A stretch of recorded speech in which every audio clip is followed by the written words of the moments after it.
So I mean, I think we can think about a lot of things. We could localize sources of intake by age, by potentially bully breeds versus non-bully breeds, origin of cruelty cases. We can overlay that now with all this other information. And I think one of the advantages, especially in larger communities where there are numerous shelters, they can work together to put their data in, and to maybe it'll help build some cohesiveness where they have a common goal. They now have a common map that shows where these animals are coming from, because surely there's going to be some overlap.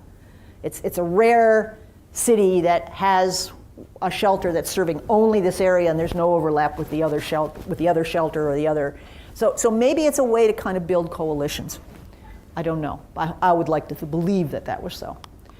So we're going to talk a little bit about Tompkins County, because the data I want to show you, in fact, come from Tompkins County. So for those of you who are not from Tompkins County, we have a population here of about 101,000 people. We're about 475 square miles. And we have an average annual intake, at least over the study period of 2009 through 2011, of about 1,500 cats. These cats represent about 73% of the intake. The other part being dogs, and then we have a few of the pocket pets, and every once in a while a pig or a goat or something. And then among the cats, 51% of our cats are kittens. And here we defined kittens as anything 6 months of age or younger. So just to give you, we're very fortunate here at Tompkins County in that they've been collecting intake data for a long time. We've had pet points since, I think, late 2008.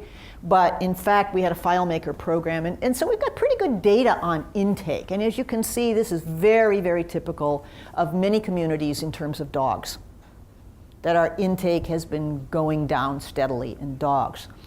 Up until maybe about 2009 or so, in fact, there was almost no change whatsoever. Yes, you get the blips, but no trend in cats. What I do want to point out is that this has now dropped even more in 2012. And so we now have already a decline in cats coming in. And I just keep that in mind when we talk about how to evaluate what we're doing now with the GIS.